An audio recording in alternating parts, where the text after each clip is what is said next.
The best mysteries are ones that may never be solved, and ghost ships are often shrouded in mystery, and the only thing many can do is speculate on how and why ghost ships come to be. Here are three of the most famous ghost ships in maritime history. The Mary Celeste. On the 5th of December 1872, crew members of the British brig De Gracia spotted a ship adrift in the sea. Captain David Morehouse was taken aback to discover that the unguided vessel was the Mary Celeste, which had left New York City 8 days before him and should have already arrived in Genoa, Italy. Captain Morehouse sent a boarding party to the ship.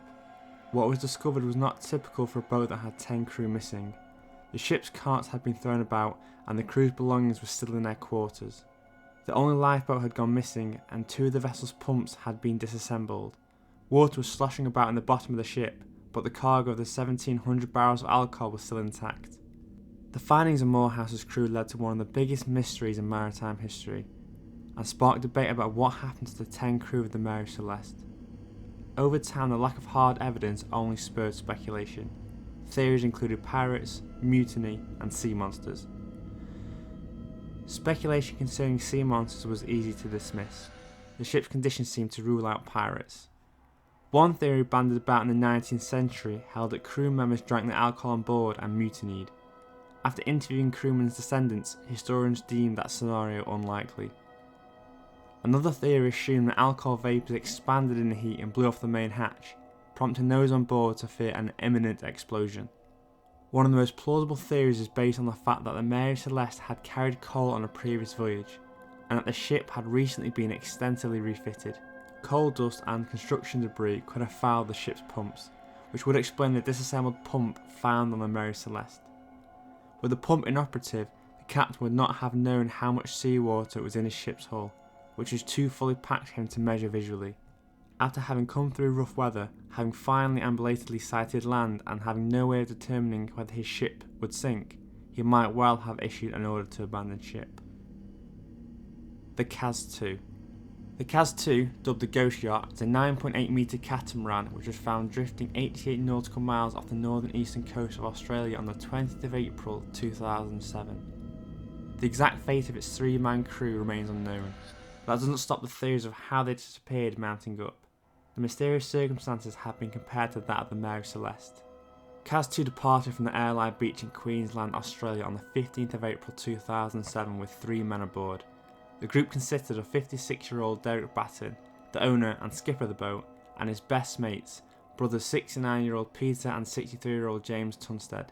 It was supposed to be the trip of a lifetime, with the group travelling from Queensland to Western Australia where the 3 lived. The first indication that there was a problem came on the 18th of April, when a helicopter reported spotting the Caz-2 adrift in the vicinity of the Great Barrier Reef, and that its crew were potentially in distress. 2 days later, maritime authorities caught up with the boat and boarded. They found the crew missing in circumstances which are described as being strange. Investigators revealed that the boat was in serviceable condition and was laid out as if the crew were still on board. Food and flatware was set on the table, a laptop computer was set up and turned on, and the engine was running. Officials also confirmed that the boat's emergency systems, including its radio and GPS, were fully functional, and that it still had its full complement of life jackets. There was even a small boat hoisted on the stern of the boat, and the anchor was up. The men went to sea with a large supply of food, 3 cases of beer, a .44 caliber rifle and 100 rounds of ammunition. So what happened to the crew of the Caz-2? Several explanations had been put forward to the crew's disappearance. The weather had been windy, and the sea had been rough between the time the Caz-2 departed and was found drifting. Authorities speculate that the crew may have experienced some form of sudden difficulty during rough weather and gone overboard. This is unlikely as the men's fishing lines and laundry were set out and their life jackets were still stowed away, which indicated that they were not experiencing rough weather at the time of their disappearance. Also noted was the fact that the Caz-2 was found with its fenders out, leading to speculation that the boat may have docked with another unknown vessel to which the crew might have willingly or unwillingly transferred. In answer to this speculation, police stated that small craft commonly leave their fenders out at all times, making it impossible to draw any definitive conclusions about this feature. Other hypotheses include that the boat became stuck on a sandbar near George Point, where the boat's last radio message was made. When the men jumped overboard to push it free, a gust of wind blew, and the boat drifted away, leaving them stranded. This would explain why towels were left out on the deck.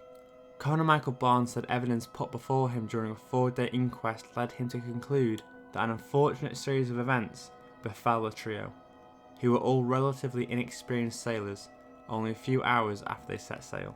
In this scenario he laid out, the coroner said one of the brothers attempted to free a fishing line that had become wrapped around the yacht's propeller when he fell overboard. The other brother fell in while trying to rescue him. Mr. Batten tried to drop the sails so he could turn around and go back for his two friends, but a change in the wind's direction caused the yacht's boom to swing and knock him overboard. Once the 3 men were in the water, there was very little chance they could get back on the boat. It would be beyond their reach in seconds. From that point, the end would have been swift. None of them were a good swimmer.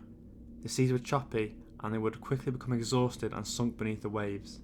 Although we can't exclude the possibility of a shark attacking them, drowning is a far more likely cause of death. Graham Douglas, the boat's previous owner, also gave evidence saying he had warned the men not to leave the Wits on the area because they did not seem to have enough experience. The 56-year-old skipper, he said, was only one of the three who had sailed a large vessel before, while the Tunstall brothers, aged 69 and 63, had minimal boating experience. Mr. Douglas said the men appeared nervous about the trip but anxious to get underway since their original start date had been postponed because of bad weather, and the fact they had trouble understanding the vessel's global positioning system. "I said if you're not ready to go, don't go," he said. A video shot the morning the men headed out to sea was also shown to the court. Mr. Batten, a semi-retired carpenter, was holding the camera, and Jim Tunstall can be seen fishing while he and Mr. Batten were heard mocking Peter Tunstall, a non-swimmer, who was sitting fishing at the back with the safety rail down. He was not wearing a life jacket. In the film, the men talk about threatening skies ahead. The coroner said there was no evidence of any third-party involvement in the disappearance of the sailors and noted that there had been no suspicious transactions in their finances. The Carroll A. Deering. Carroll A. Deering was a 5-masted commercial schooner that was found run aground off North Carolina in 1921 with no crew on board. On the 26th of August 1920, the Deering cleared the Virginia Capes bound for Rio, but the captain, Captain Merritt, soon fell seriously ill, and the Deering turned back and pulled into the port of Lewes, Delaware, to drop off Merritt and his son. With the shipment on board, the Deering Company had to recruit Captain Willis B. Wormel, a retired 66-year-old veteran sea captain, to replace him on the voyage to Brazil. Charles B. McClellan was also hired on as a new first mate. The Deering, with Wormel in command, set sail for Rio on the 8th of September 1920, arriving there and delivering her cargo without incident. Wormel gave his crew leave and met with an old friend, Captain Goodwin, who captained another cargo vessel that was docked in Rio. Wormel spoke of his crew with disdain, though he claimed to trust the engineer, Herbert Bates, whom Goodwin was acquainted with as well. The Deering left Rio on the 2nd of December 1920 and stopped for supplies in Barbados. First mate McClellan got drunk in town and complained to Captain Hugh Norton of another ship, the Snow, that he could not discipline the crew without Wormel interfering, and that they had to do all the navigation owing to Wormel's poor eyesight. Later Captain Norton, his first mate, and another captain were in the Continental Cafe and heard McClellan say, "I'll get the captain before we get to Norfolk, I will." McClellan was arrested in a drunken state. By the 9th of January, Wormel forgave him, bailed him out of jail, and set sail for Hampton Roads. This was the last time the captain or first officers were seen. The Cape Lookout lightship next assigned to the ship off North Carolina on the 20th of January 1921, when the Deering hailed it. The lightship's keeper took the last photo of the boat at sea and reported that a tall, thin man with reddish hair and a foreign accent speaking through a megaphone told him the vessel had lost her anchors in a storm off Cape Fear and asked that the ship's owners, the Deering Company, be notified. The lightship keeper took note of this, but his radio was out, so he was unable to report it. He also noticed that the crew seemed to be milling around on the quarter-deck of the ship, an area where they were not allowed. The following day, the Deering was sighted at dawn by the surfman C.P. Brady, who was on lookout duty at the Coast Guard station. The vessel was hard aground with all sails set on the outer edge of Diamond Shoals. These shoals that extend offshore from North Carolina had been notorious as a common site of shipwrecks for centuries. They are known as the graveyard of the Atlantic to seafarers. Rescue ships were unable to approach the vessel owing to bad weather. The ship was not boarded until the 4th of February, after being battered by the surf for several days, and it became clear that the schooner had been wholly abandoned. Her steering equipment was found to be damaged, with the wheels shattered, the binnacle box stove in, and the rudder disengaged from its stock. The ship's log and navigation equipment were gone, along with the crew's personal effects and the ship's 2 lifeboats. In the vessel's galley, it appeared that certain foods were being prepared for the next day's meal at the time of the abandonment, suggesting it had been unexpected. The US government launched an extensive investigation into the disappearance of the crew of the Deering. 5 departments of the government, Commerce, Treasury, Justice, Navy and State, looked into the case. Herbert Hoover, then Secretary of Commerce, was intrigued by the fact that several other vessels of various nationalities, most notably the sulphur freight Hewitt, had also disappeared in roughly the same area. Although most of these vessels were later revealed to have been sailing in the vicinity of a series of particularly powerful hurricanes, the Hewitt and Deering were proven to have been sailing away from the sea of the storm at the time. Hoover's assistant, Lawrence Ritchie, was placed in charge of the investigation. Ritchie tried to chart what happened to the vessel between her last sighting at Cape Lookout and her running aground at Diamond Shoals by reading the logbooks of the Coast Guard lightships stationed in those areas.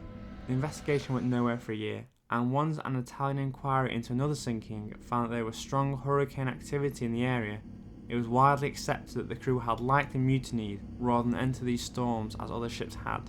The investigation was closed in 1922, without an official verdict being reached.